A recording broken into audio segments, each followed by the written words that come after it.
Welcome students, मैं हूं Aishwarya YouTube बाल मंदिर से और मैं आपको पढ़ा रही हूं आज वैज्ञानिक प्रबंध की तकनीकों के बारे में।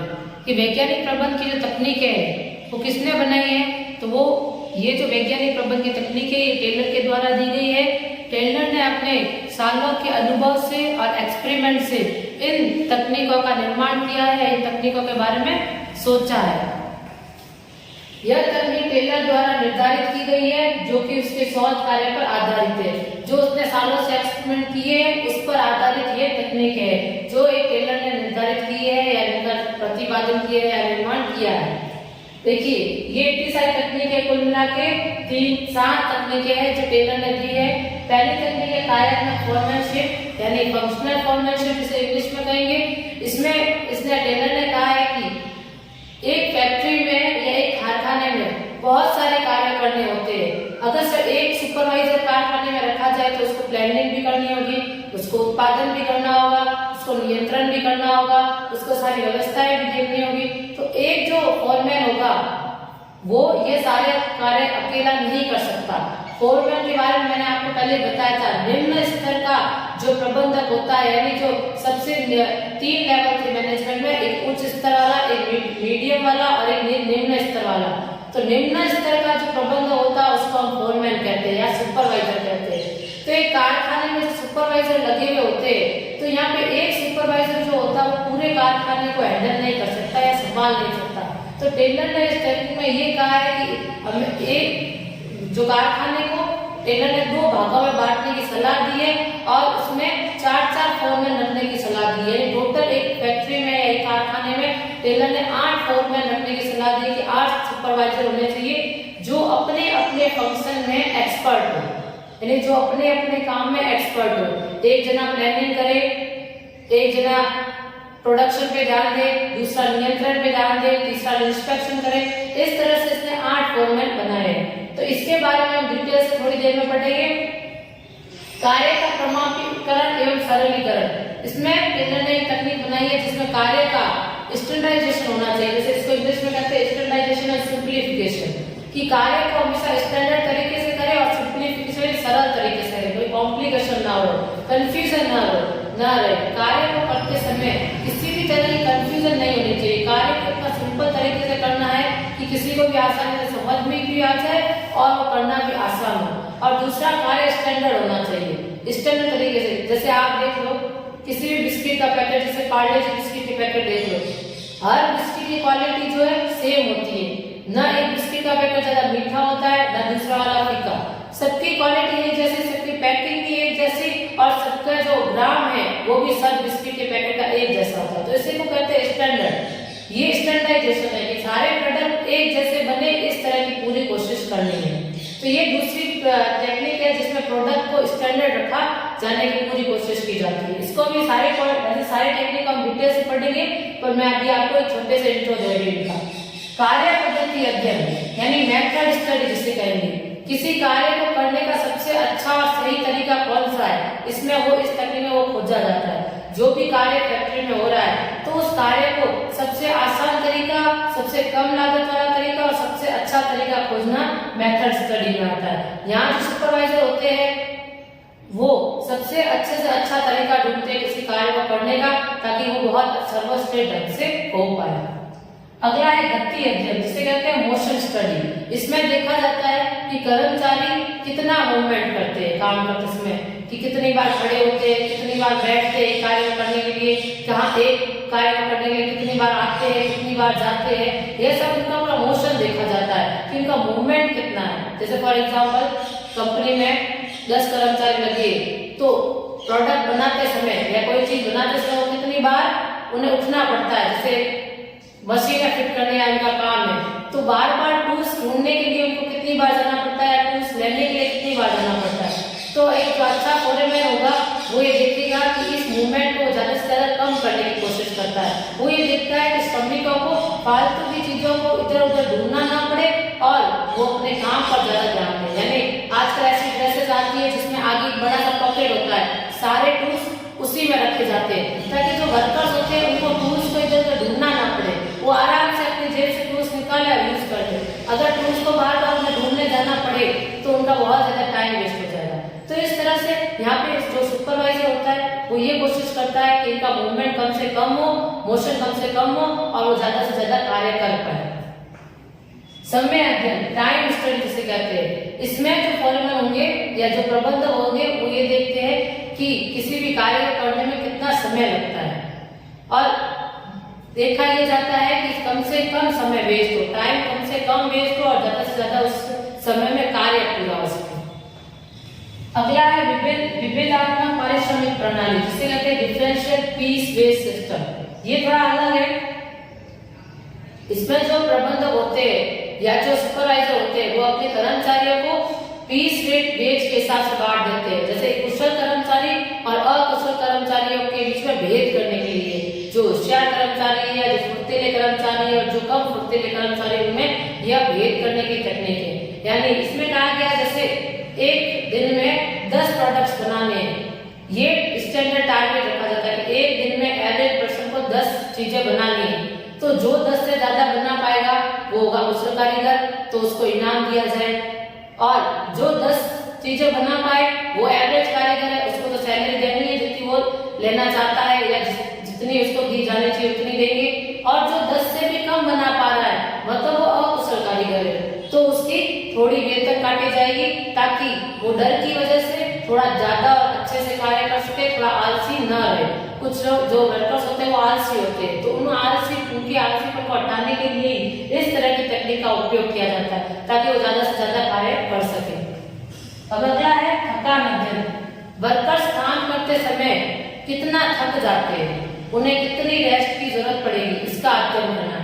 एक कर्मचारी जो 8 घंटे की शिफ्ट करते हैं तो उनमें कितने ब्रेक होने चाहिए, कितने ब्रेक होने चाहिए, कितने समय के ब्रेक होने चाहिए, यह देखा जाता है और इसमें इसकी पूरी स्टडी की जाती है। कुछ काम है जो भारी काम है जिसमें जो मजदूरी बहुत ज्यादा होती है या मजदूरी बहुत ज्यादा होती है, जैसे कोई कमते जैसे वो घर बनाने वाले मजदूर होते हैं तो उनमें ज्यादा उनको हार्ड वर्क करना पड़ता है, पत्थर वगैरह उठाने पड़ते हैं, रखने पड़ते हैं, तो उनमें इंटरवल्स की ज्यादा जरूरत पड़ती है, जो ब्रेक की थोड़ी ज्यादा जरूरत पड़ती है। लेकिन अगर बैठ के कोई कार्य करना है तो उसमें इतने ब्रेक की आवश्यकता नहीं है। तो इस तरह से इसमें जो है फॉरमैन या सुपरवाइजर देखते हैं कि उनको कितने ब्रेक की जरूरत है, कितना और कितने समय की ब्रेक की जरूरत है, इसकी पूरी स्टडी की जाती है और उस हिसाब से यहाँ के वर्कर्स को ब्रेक दिए जाते हैं। तो ये पूरी जो टेक्निक आपको डिटेल में आपके आगे अध्याय में दी गई है। हम धीरे धीरे सारी टेक्निकों को पढ़ेंगे। तो सबसे पहले हम यहाँ कार्यात्मक फॉरमैनशिप वाली तकनीक ही पढ़ेंगे।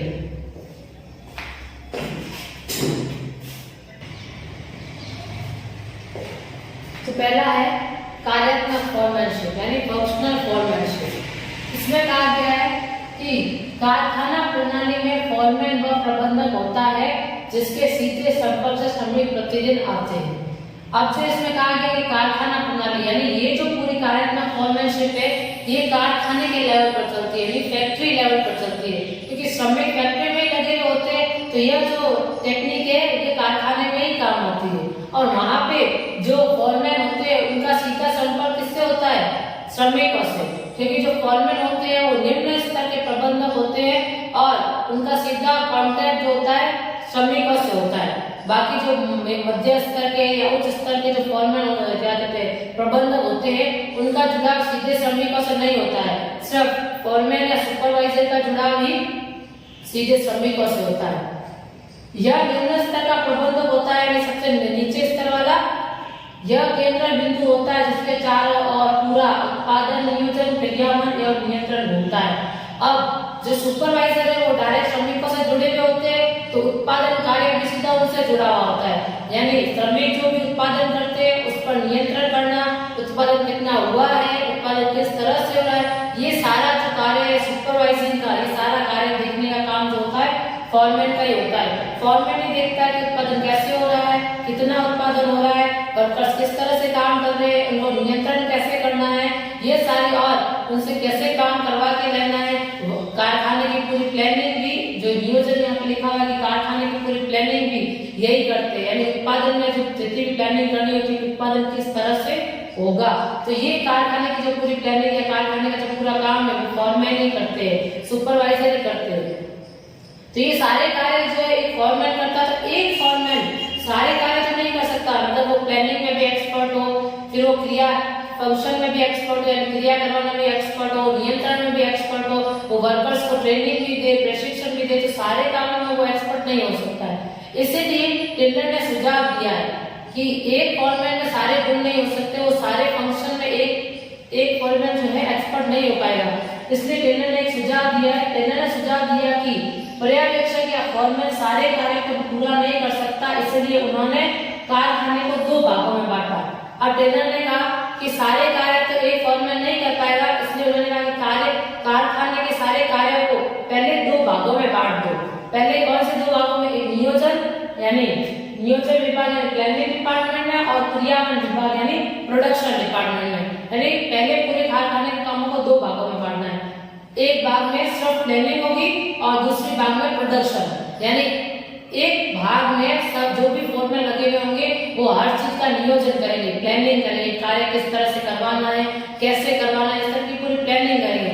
और दूसरा प्रोडक्शन डिपार्टमेंट, जिसमें एक्चुअली में प्रोडक्ट्स बनेंगे, तो वहां पर देखा जाएगा कि चीजें किस तरह से पूरी हो, किस तरह से उत्पादन पूरा हो, और श्रमिकों से जो श्रमिक जल्द से जल्द कैसे कार्य करें ये देखा जाएगा। यानी वहां पे प्रोडक्शन का ही पूरा देखा जाएगा। इस अवधारणा को कारखाने के निम्न स्तर पर बांटा गया है। ये जो अवधारणा है कि प्लानिंग और जो भी नियोजन और उत्पादन विभाग को बांटना है, तो ये कारखाने में निम्न स्तर पर बांटा है, यानी जहाँ सीधे श्रमिक जुड़े हुए होंगे। निम्न स्तर यहाँ पे ये इसलिए कहा है कि उच्च स्तर पर तो यह कार्य, उच्च स्तर पर तो उत्पादन कार्य होता ही नहीं, उच्च स्तर पर तो प्लानिंग होती है, तो वहां पे तो उत्पादन कार्य बांट ही नहीं सकते। उत्पादन कार्य तो निम्न स्तर पर ही होता है जहाँ सीधे श्रमिक जुड़े हुए होते हैं। इसीलिए इस अवधारणा को कारखाने के निम्न स्तर पर बांटा गया है या निम्न स्तर पर काम में लिया गया है। अब मैं आपको पूरा चार्ट बना के बताती हूँ कि कितने फॉर्मैन है। कम से कम 8 फॉर्मैन है, 2 भागों में बांटकर हर एक भाग में 4-4 फॉर्मैन टेलर ने सुझाव दिया कि हर एक भाग में 4-4 फॉर्मैन होने चाहिए अपना अपना कार्य करने के लिए।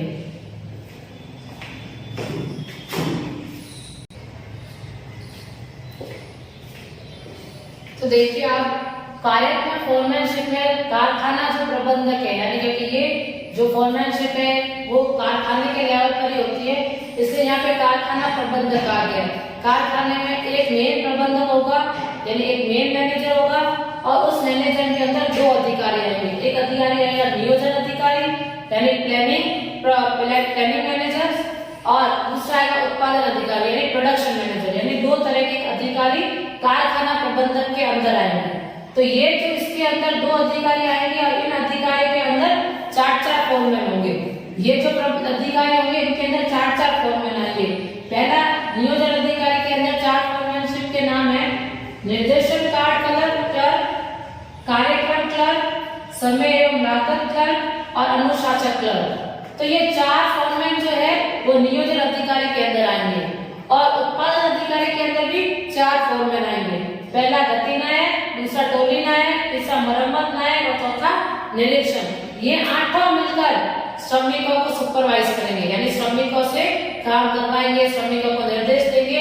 इन 4 का कार्य है कि श्रमिकों के ऊपर ध्यान दे और उनसे कार्य करवा के ले, क्योंकि श्रमिक भी कोई एक नहीं होता है। फैक्ट्री में 100 से ज्यादा श्रमिक कार्य करते हैं, तो इसके लिए उन सबसे कार्य करवाना, उन सबको निर्देश देना, उन सबको उनका निरीक्षण करना, ये सारा जो कार्य है कोई एक फॉर्मैन नहीं कर पाएगा। इसलिए 8 फॉर्मैन, टेलर ने 8 फॉर्मैन का सुझाव दिया है कि 8 फॉर्मैन मिलकर जो है श्रमिकों से कार्य करवा के लेंगे। अब इन 8 फॉर्मैन का जो है सबका अलग अलग कार्य होगा, सब अपने अपने फंक्शन में एक्सपर्ट होंगे, हर किसी को ही अपना अपना कार्य दिया गया है। अब देखिए पहला निर्देशन कार्ड क्लर्क। तो निर्देशन कार्ड क्लर्क में जो फॉर्मैन आएगा उसका ये काम होगा कि वो वर्कर्स या श्रमिकों को निर्देश दे कि जो भी कार्य उनको सौंपा गया है उस कार्य को किस तरह से करना है, या कार्य कैसे पूरा करेंगे या किस तरह से करना है। इस चीज का जो निर्देश है वो श्रमिकों को देंगे। तो पहले में जो निर्देश कार्ड क्लर्क वाले फॉर्मैन होंगे उनका काम होगा श्रमिकों को निर्देश देना कि आपको कौन सा कार्य, जैसे श्रमिकों को कहेंगे कि उनको कौन सा कार्य करना है, किस तरह से करना है, ये उनको बताया जाएगा, यानी उनको निर्देश दिए जाएंगे। दूसरा है कार्यक्रम क्लर्क। कार्यक्रम क्लर्क में ये बताया जाएगा कि कार्य को कितने स्टेपों में करना है और कौन सा स्टेप कब पूरा करना है। जैसे जो भी हम कार्य करते हैं हर कार्य का कोई ना कोई स्टेप होता है, कम से कम 3-4 स्टेप तो हर कार्य को करने की कोई भी जो काम होता है उस कार्य को करने के कम से कम 3-4 स्टेप तो होते ही है। फैक्ट्री में तो और भी ज्यादा स्टेप होंगे, पर जैसे बिस्किट बनाने का है तो पहले आटा गूंथा जाएगा, फिर उसके बिस्किट मशीन से बिस्किट बनाए जाएंगे, फिर इसकी पैकिंग होगी। तो इस तरह से उसमें भी 4-5 स्टेप होते हैं। तो यहाँ पे कार्यक्रम क्लर्क में इसका फॉरमैन का जो यही काम रहेगा कि श्रमिकों को स्टेप बताए कि कार्य को किस तरह से पूरा करना है, यानी सबसे पहले कार्य क्या करना है, उसके बाद क्या कार्य करना है, इस तरह का पूरा कार्यक्रम, यानी एक जॉब को पूरा करने का कार्यक्रम, जो कार्य को पूरा करने का जो भी कार्यक्रम होगा, जो भी स्टेप होंगे, उनकी जानकारी देने का कार्य कार्यक्रम क्लर्क का है। तो किसी भी कार्य को किस तरह से करना है वो काम कार्यक्रम क्लर्क का है। और निर्देश कार्य का कार्य है श्रमिकों को निर्देश देना। तीसरा है समय एवं लागत क्लर्क। इस फॉरमैन का काम है यह देखना कि काम को करने में कितना समय लगता है, किसी काम को करने में कितना समय लगेगा, श्रमिकों को बताना कि आपको कितना समय लगना चाहिए काम करने में, और श्रमिक कितने बजे आएंगे, कितने बजे उनका जॉब पूरा होगा, कितने समय वो काम करेंगे। तो समय से जुड़े हुए सारे कार्य को देखने का काम जो है समय एवं लागत क्लर्क में है। लागत में वो ये देखेंगे कि किसी काम को करने में कितना खर्चा आता है, एक वर्कर को कितनी सैलरी देनी चाहिए उसके काम की, और किसी भी छोटे मोटे खर्चों को वो देखेगा। तो यहाँ पे वो लागत देखेगा कि किसी कार्य को पूरा करने में कितनी लागत होती है, और समय देखेगा कि कोई कार्य करने में कितना समय लगता है। तो समय और लागत देखने का काम समय एवं लागत क्लर्क का होता है। दूसरा है अनुशासन। अनुशासन का यह काम होगा कि वो देखे कि सारे श्रमिक जो है अनुशासन से काम करे, सिस्टमैटिक वे से काम करे। अनुशासन तो सभी जगह जरूरी है, भले स्कूल हो या कोई और फैक्ट्री हो। अगर लोग आपस में झगड़ेंगे या एक दूसरे की बात नहीं मानेंगे तो वहाँ अनुशासन बिगड़ जाएगा और कार्य पूरा नहीं होगा। तो अनुशासन का यही काम है कि जो भी कार्य श्रमिकों को सौंपा गया है वो उसको अनुशासन या सिस्टमैटिक वे से करे, सही तरीके से करे और प्रॉपर ऑर्डर से करे, न कि लड़ झगड़ के या बात ना मानकर अपनी मर्जी चलाए। उन्हें अनुशासन का यही काम है देखने का कि सारे अनुशासन में रहे और सारे सही ढंग से कार्य करें। तो ये है चौथे अनुशासन फॉरमैनशिप का काम। तो ये नियोजन के 4 अधिकारी थे। निर्देशन कार्य अधिकारी का मतलब है निर्देश देना उनको, कार्यक्रम क्लर्क का मतलब है उनको स्टेप समझाना कि कार्य किस तरह से पूरा करना है, और निर्देश में, और ये थोड़े सिमिलर लग रहे हैं, तो निर्देश में वो सब ये निर्देश देंगे कि श्रमिकों को क्या कार्य करना है, और कार्यक्रम क्लर्क में बताया जाएगा कि उनके कार्य किस तरह से करना है, यानी कार्य किस तरह से शुरू करना है और किस तरह से खत्म करना है। समय एवं लागत क्लर्क में बताएगा कि कितने समय में श्रमिकों को कार्य पूरा करना है, और श्रमिक कितने समय के लिए कार्य करेंगे। 8 घंटे की शिफ्ट होगी, 10 घंटे की शिफ्ट होगी, 4 घंटे की शिफ्ट होगी। इस तरह से उन्हें समय के बारे में जानकारी देना, कितने समय में काम पूरा करना है इसकी जानकारी देना। लागत में वो देखेंगे कि कितनी लागत में कार्य पूरा है, कॉस्ट कितनी है, ये कार्य को करने में कितनी कॉस्ट लगी, कितना खर्चा है, उसके बारे में देखेंगे। और अनुशासन में वो सही तरीके से सारे श्रमिक काम कर सके, उनमें अनुशासन बना रहे, ये देखने का काम अनुशासन का है। तो ये नियोजन अधिकारी के अंदर 4 फॉरमैन आते हैं, और इन 4 फॉरमैन जो मिलकर श्रमिकों को सुपरवाइज करने का कार्य करते हैं।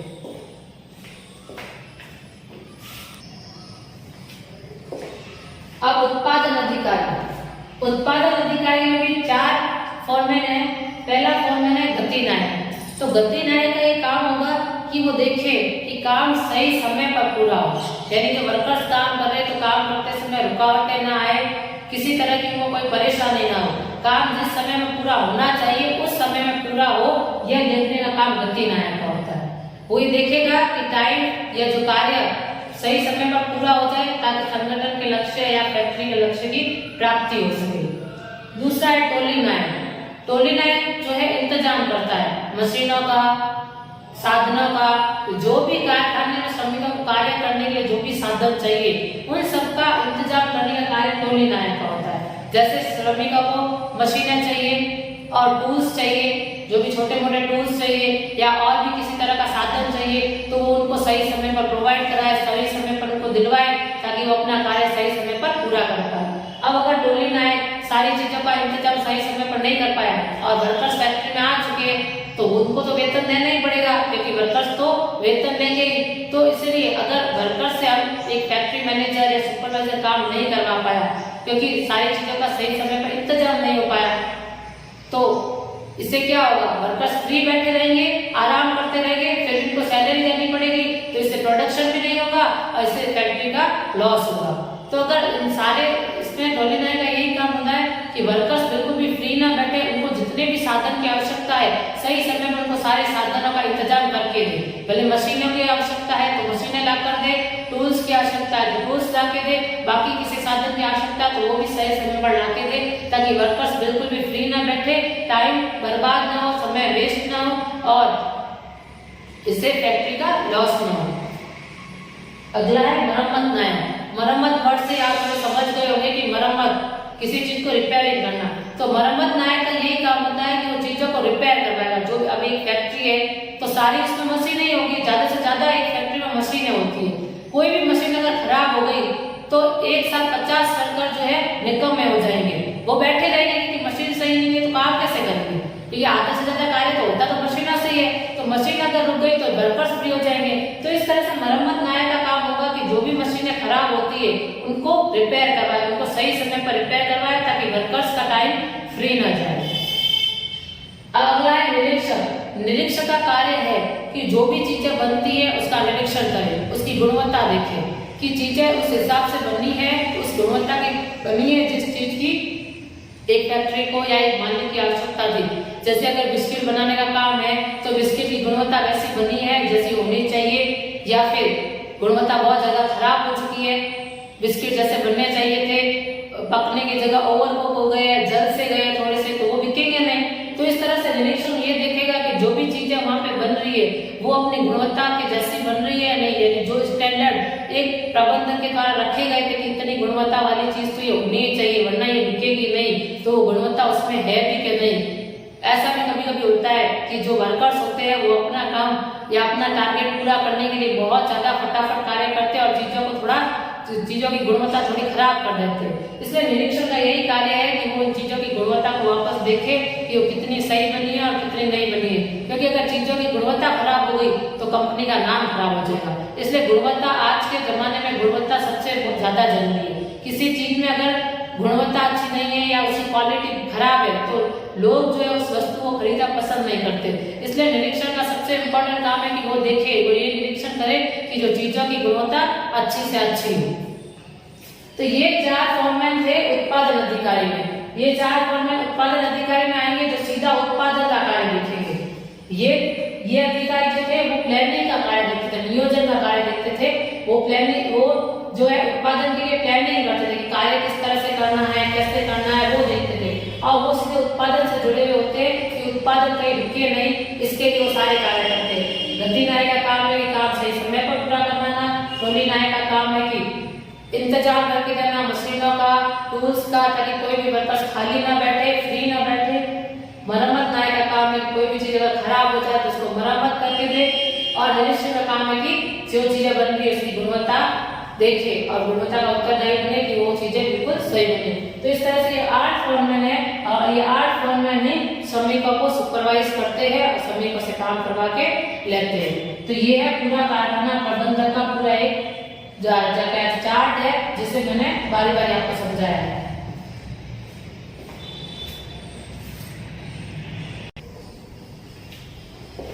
तो चार्ट के माध्यम से मैं आपको पहले ही समझा चुकी हूँ कि टेलर ने 8 व्यक्तियों के माध्यम से क्रियात्मक फॉर्मैनशिप का सुझाव दिया। यानी 8 व्यक्तियों के माध्यम से मैंने जो कार्यात्मक फॉर्मैनशिप है इसका पूरा सुझाव दिया है, जिसमें कारखाना प्रबंधक के अधीन योजना अधिकारी होते हैं, उत्पादन अधिकारी होते हैं। कारखाना प्रबंधन के अंदर 2 अधिकारी थे, अभी मैंने आपको चार्ट में भी समझाया था। एक होता है योजना अधिकारी और दूसरा उत्पादन अधिकारी। नियोजन अधीन यानी योजना अधिकारी और नियोजन एक ही बात है। तो नियोजन के अधीन 4 कर्मचारी कार्य करते हैं। निर्देशन कार्ड क्लर्क, जो कि चार्ट में मैंने आपको बताया, निर्देशन कार्ड क्लर्क जिसका कर्मचारी के निर्देश तैयार करेंगे, पहले कर्मचारी को ऑर्डर्स देंगे। कार्यक्रम क्लर्क यानी उत्पादन का कार्यक्रम तैयार करना, यानी सीक्वेंस ऑफ स्टेप, कार्य को किस तरह से पूरा करना है, क्या रूट होगा कार्य को पूरा करने का, वो देखना। समय एवं लागत क्लर्क, समय एवं लागत सूची तैयार करना कि कौन से समय में कर्मचारी आएंगे और किस समय कर्मचारी जाएंगे, कितना खर्चा आएगा, इन सब के बारे में पूरी एक सूची तैयार करेंगे। चौथा है कार्यशाला अनुशासन, यानी जिसमें अनुशासन सुनिश्चित होगा कि सब लोग अनुशासन तरीके से ऑर्डरली सिस्टमेटिक वे से कार्य करें, यह देखा जाएगा। तो शब्द मैं आपको पहले चुकी हूँ, ये मैंने आपको इस तरह से लिख के भी बता दिया।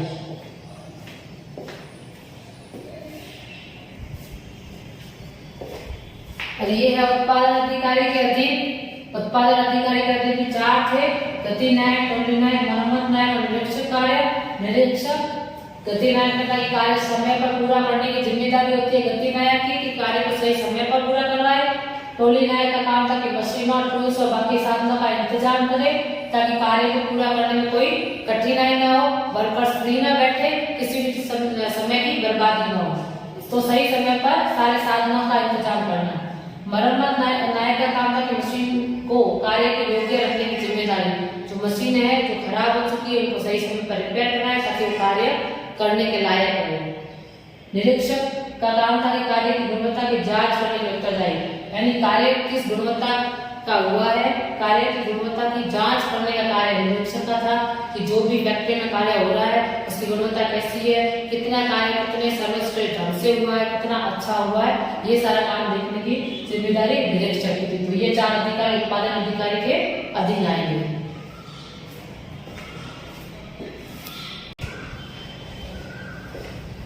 प्रत्येक श्रमिक को 8 फॉरमैन से उत्पादन कार्य अथवा संबंधित प्रक्रिया के लिए आदेश देने होंगे। इसमें कहा गया है कि प्रत्येक श्रमिक, जो हर एक श्रमिक होगा वो 8 सुपरवाइजर से ऑर्डर्स लेगा या 8 सुपरवाइजर से आदेश लेगा।